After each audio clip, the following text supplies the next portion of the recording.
Enolates are by nature nucleophilic, and they react with electrophiles in one of two ways. They can either add an electrophile to the oxygen, as shown on this center mechanism. So the oxygen would attack an electrophile and then attach to it, essentially trapping the enol. This happens often with silicon protecting groups, which prefer to add to the oxygen since they form a very strong bond.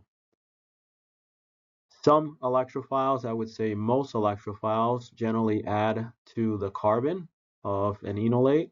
So this alpha carbon in one of the resonance forms of enolate has a negative charge. And so that carbon can react with an electrophile to attach at that position. This generally happens in alkylation reactions and halogenation reactions.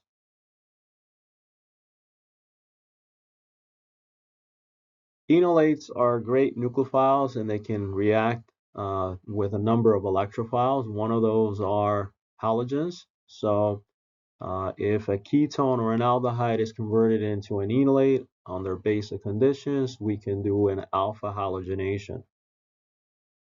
Here's an example. We have a ketone that has an alpha hydrogen. If we add an excess of sodium hydroxide, one of these alpha hydrogens will be removed by base to form an enolate, as shown here.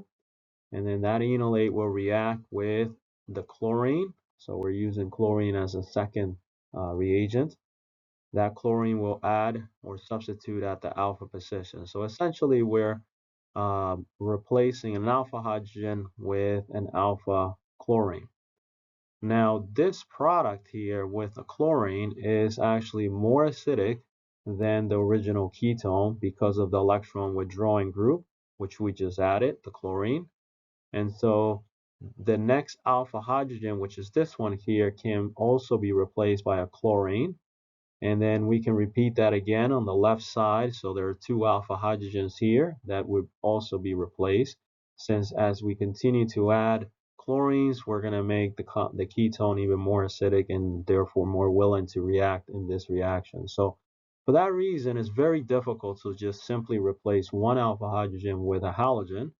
We usually replace all of the alpha hydrogens with halogens. So we generally use an excess of base, an excess of the halogen, whether it's chlorine or bromine, to get a product that has all of the alpha hydrogens replaced by halogens. Note that this is different from the acid catalyzed alpha halogenation, which generally we can control and we could do a single substitution. In the base promoted reaction, we have to use an excess of base, an excess of electrophile to replace all of the alpha hydrogens. This reaction works great with Br2 and I2 as well. The haloform reaction is a spin-off of base-promoted alpha halogenation. This reaction occurs specifically when we're using a methyl ketone, as shown by this example. When we have a methyl ketone, initially, when we're using an excess of base and an excess of a halogen, we're going to replace all of the alpha hydrogens with halogens. That would also occur on the left side of this ketone if there were alpha hydrogens. In this example, there's 3 methyl groups, so there are not any alpha hydrogens to replace. So only the 3 hydrogens on the right side will be replaced by halogens. From there, we have now a compound that is very electrophilic. Those 3 halogens will make this carbonyl very electrophilic, and an acyl substitution occurs where the OH will replace the carbon, which has the 3 halogens on it, and we end up with a product that has is either shown as the conjugate base of a carboxylic acid, or more traditionally is shown as a carboxylic acid. The byproduct of this reaction would be iodoform if we're using I2.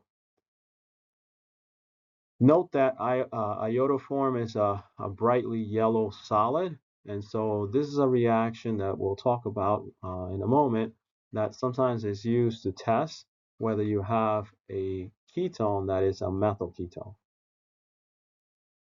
Let's look now at the mechanism for this reaction. So if we start off with a methyl ketone and we add an excess of base, an excess of a dihalide like Cl2, Br2, or I2, we will initially replace all three alpha hydrogens on this methyl group with halogens. That CX3 group will now make this carbonyl very electrophilic, and an OH from sodium hydroxide will attack that carbon, break the double bond to put a negative charge on this oxygen.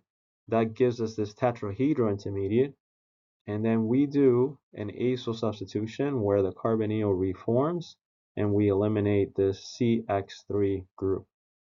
And so there is sort of a turning point in the base promoted alpha halogenation, that when we have a methyl group, we end up with these three halogens, and that sort of turns this reaction from a typical alpha halogenation reaction into what we call the haloform reaction.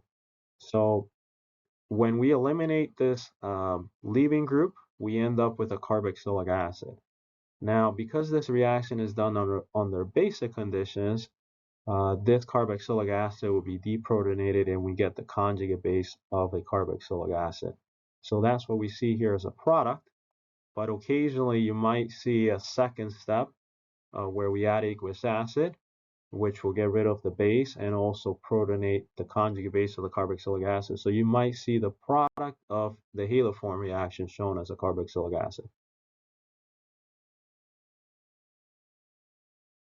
The haloform reaction, specifically when we use I2 as our halogen, it is sometimes used to detect whether we have a methyl ketone in an unknown, perhaps, or a product from a reaction. And so the reason for that is the iodoform byproduct is a yellow solid, and so you'll get this yellow precipitate in the reaction when you have a methyl ketone.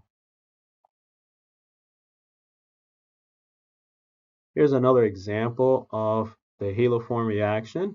So using an excess of sodium hydroxide, an excess of Cl2 with this methyl ketone, followed by aqueous acid, we can get or turn that methyl ketone into a carboxylic acid. So notice we're replacing the methyl group with an OH group.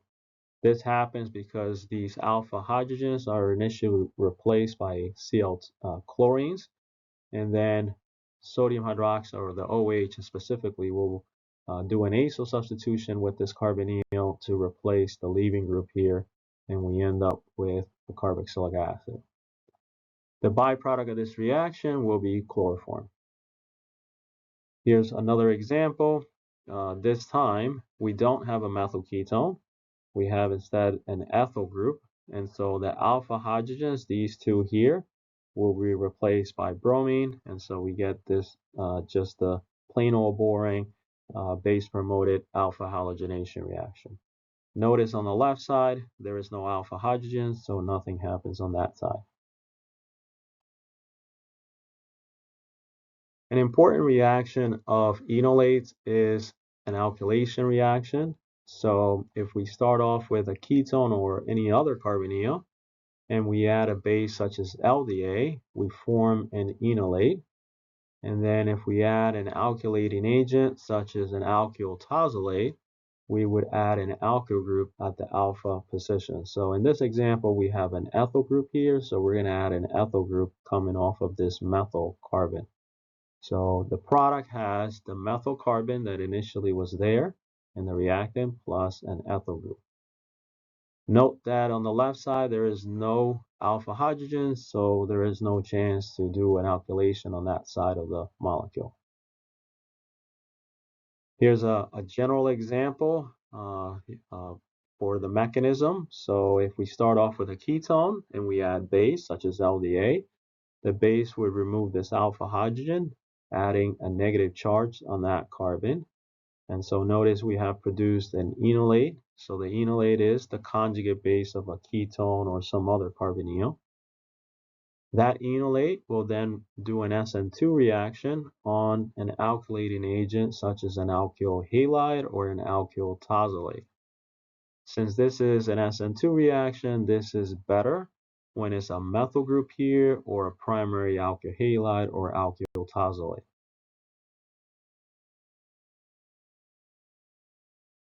The alkylation reaction can occur on a number of carbonyl compounds.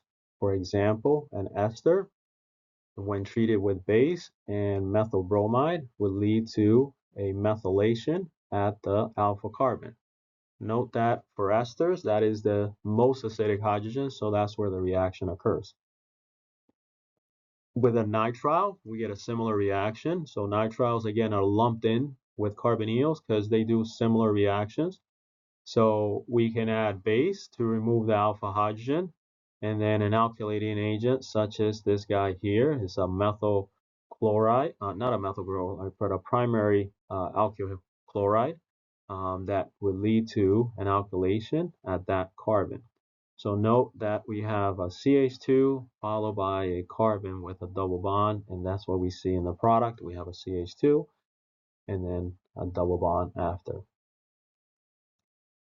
With a cyclic ester known as a lactone, if we add LDA, and we can form the enolate, and then we can methylate it with methyl iodide, and so you see that methyl group in the product. As long as our carbonyl compound contains alpha hydrogens, we can do multiple alkylation reactions as illustrated on this slide. So here we have a 1,3-diester. If we add base, we can remove one of these alpha hydrogens, form an enolate, and then that enolate can react with an alkylating agent to add an alkyl group. We can repeat this again since this particular compound has another alpha hydrogen in between these two esters. So if we add base, we can add or make an enolate again, which can react with a second alkylating agent, which doesn't necessarily have to be the same as the first one, and add a second alkyl group. Note in this example, we're using a diester, and notice the base that we're using. So this is typical when we're using a base such as this. We generally will either use LDA, which is a base that is not nucleophilic, or if we're going to use something like a koxide base, we typically use the base that would or would not lead to a substitution reaction on the ester. So we used basically the leaving group on the ester just in case this reaction or this base decides to do an acyl substitution, we're going to end up with the same ester.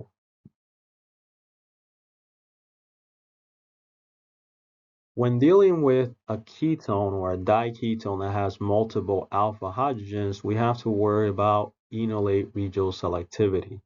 So meaning, where is the enolate going to form when we have multiple alpha hydrogens? So if we add LDA to this 1,3-diketone, LDA would remove one of these hydrogens in the center, since those are the most acidic, and the ethyl group from methyl bromide would then transfer to that carbon. So for that reason, we get this product.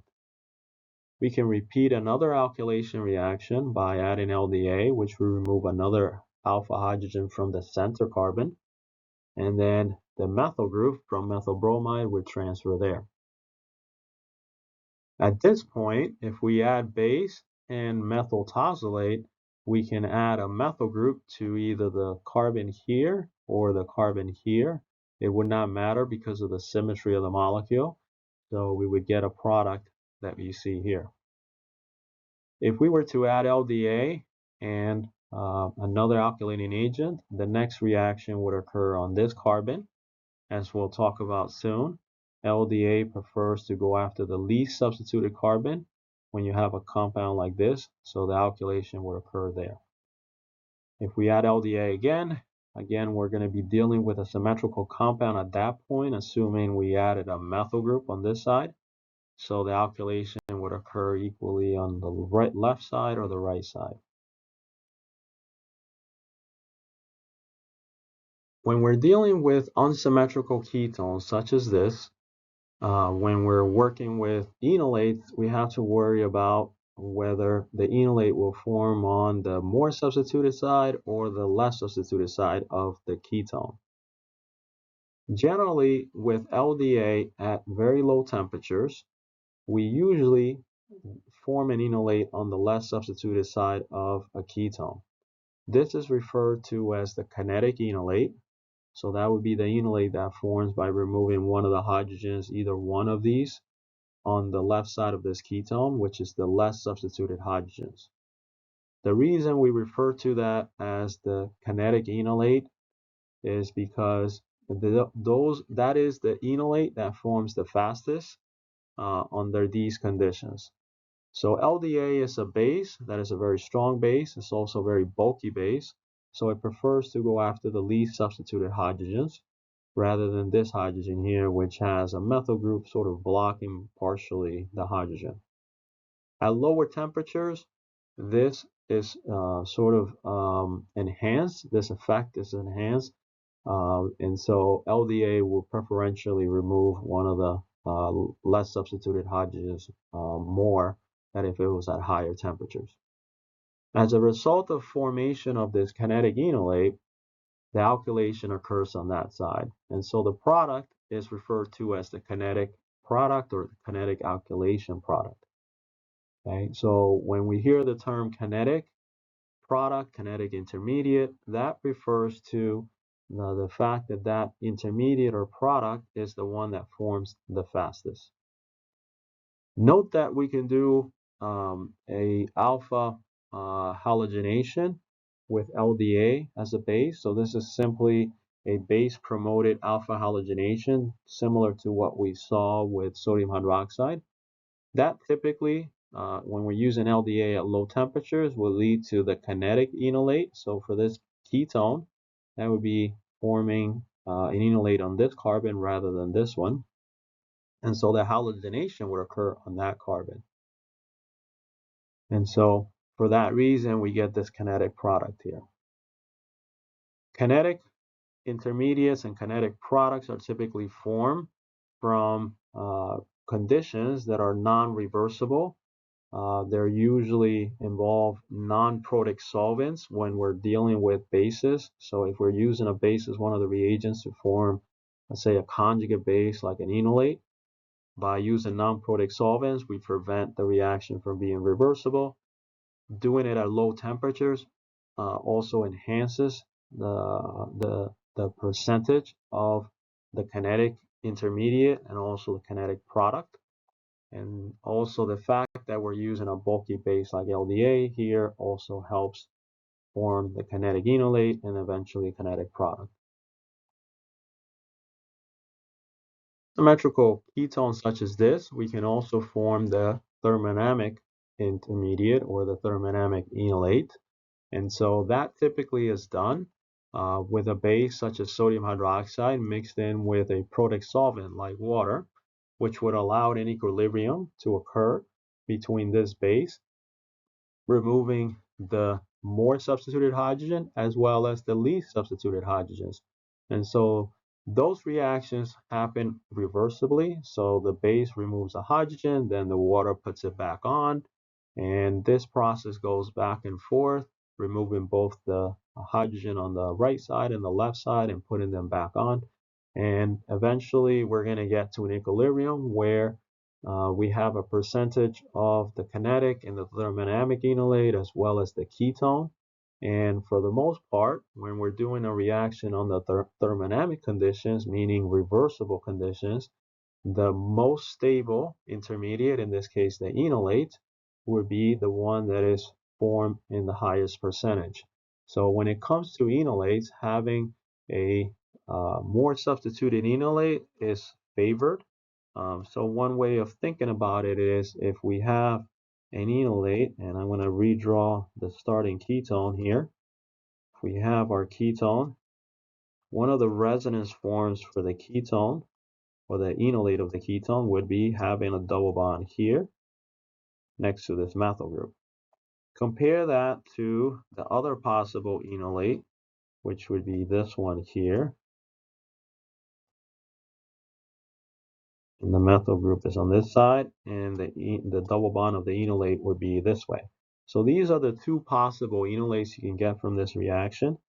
The one on the top is called the thermodynamic enolate, which basically forms by removing this hydrogen.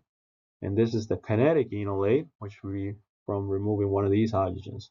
On the thermodynamic conditions, aka reversible conditions, this is the more favored enolate because we have a double bond that's more substituted. And so on the reversible conditions, we get this enolate preferentially, and so the alkylation occurs on that carbon. Okay, we can do an thermodynamic halogenation. This is what we saw under the acid catalyzed alpha halogenation that we saw earlier. You might remember that that halogenation occurs typically on the more substituted carbon, although technically that was going through an enol, not an enolate.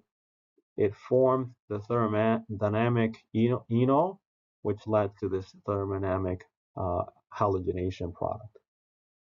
So in conclusion, kinetic conditions means we're using irreversible conditions, typically non-protic solvents if we're involving enolates.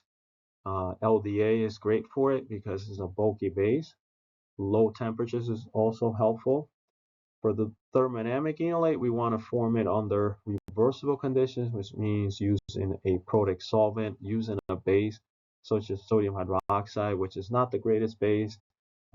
It kind of slowly removes the proton, and so water can add it back on and so forth. Alkylation reactions of the alpha carbon of a carbonyl occurs in many syntheses and also in many biosyntheses. So here's an example of the biosynthesis of this antibiotic shown here, which is formed partially through an alkylation reaction. So base removes this alpha hydrogen, and we have a carbonyl here. Makes those hydrogens acidic, and so base can remove it. It forms an enolate, and so we have that here. Although this is actually shown as an enol, which is essentially the same thing. We're removing this alpha proton, and then the carbonyl is getting protonated. So we have an enol, which is also nucleophilic at the alpha carbon, similar to enolates. In the next step, base will remove this proton, and this alpha carbon will go after the methyl group of a molecule we've seen before called SAM. SAM is a great alkylating agent, specifically is great at transferring a methyl group. And so the alpha carbon goes after this methyl group, eliminates the rest of the molecule. Think of the rest of the molecule as a leaving group. And so we added this methyl group, which eventually ends up on the final antibiotic. Note that this reaction is stereoselective, so the methyl group adds from one side of this double bond here, and this is possible because we're dealing in a biological system with enzymes that have chirality to them, and then can add the methyl group only on one side of the double bond as opposed to where this hydrogen is. This can not happen in a lab. Um, unless we throw some sort of chiral reagent into the reaction that would selectively add the methyl group on one side. All right, so to review the reactions of enolates, let's attempt this problem. So how would we potentially make this product here? So this is ethyl 1-methyl cyclohexane carboxylate, and notice it has a methyl group on this carbon next to an ester. So looking at the compound that we want to synthesize, which is this compound shown here, one way to do an alkylation reaction on this ester is to add this methyl group, which we can do by adding LDA followed by methyl iodide or methyl bromide to add the methyl group from this initial ester. Another reaction of enolates is the silation reaction, where we can convert a ketone or an aldehyde into what we call a silo-enol ether, which is essentially a protecting group for ketones and aldehydes. This is how this protecting group can be added. So if we start off with a ketone, if we add LDA at -78, which would form the kinetic enolate. So in this unsymmetrical ketone, that would mean removing this alpha hydrogen here as opposed to the one on this carbon. So LDA will remove that hydrogen, form the kinetic enolate. And then if we add TMS chloride, which is this compound here, trimethyl silochloride, the oxygen would attack the silicon, eliminate the chlorine through an SN2 reaction essentially to add the TMS protecting group on the oxygen. Note that oxygen has a strong preference for forming a bond to silicon rather than carbon to silicon. So the oxygen to silicon bond is a stronger bond. So generally we end up with the silicon on the oxygen. Notice that the product here essentially is a trapped enolate, and that's going to play a role later on in some of the reactions we can do with this compound. There are two resonance forms of enolates, as we have mentioned before, and I'm showing here one of them for this kinetic enolate, but there's another one where there's a negative charge on the carbon. Some of the electrophiles we cover in this section, like alkylating agents and halogens, they generally add to the carbon. But as we see with this example, silicon will generally add to the oxygen. So we prefer to use this resonance form for this reaction. Once we have the silicon protecting group on an enolate of a ketone or an aldehyde, we can remove it if we wanted to by using TBAF. So TBAF is tetrabutyl ammonium fluoride. The only thing you need to remember about TBAF is that it's a fluoride source. The F- is a good nucleophile that would add to silicon and eliminate the oxygen, essentially releasing the enolate that was trapped in that protecting group. The driving force behind this step is the fact that fluorine forms an even stronger bond to silicon than oxygen to silicon. Once you have an enolate release, you can do one of two things in general. One of the reactions that you can do is add acid, which would turn this enolate into the original ketone where it came from. We'll see that on the next slide. A more sort of useful reaction is we can use this enolate that was just released to do an additional reaction and specifically add an electrophile to the alpha carbon. So if we add an alkylating agent like this ethyl iodide, we can add an ethyl group at that position. So in this reaction, we're essentially doing two reactions in one. We're removing the protecting group and then doing an alkylation reaction on the alpha carbon. If we simply want to return or get back to the original ketone where this silo-protected enolate came from, we can, instead of using an alkylating agent as a second step, we can use aqueous acid. So TBAF would initially remove the protecting group, give us an enolate, and then if we add aqueous acid, that enolate would react with it to form the original ketone where this trapped enolate came from.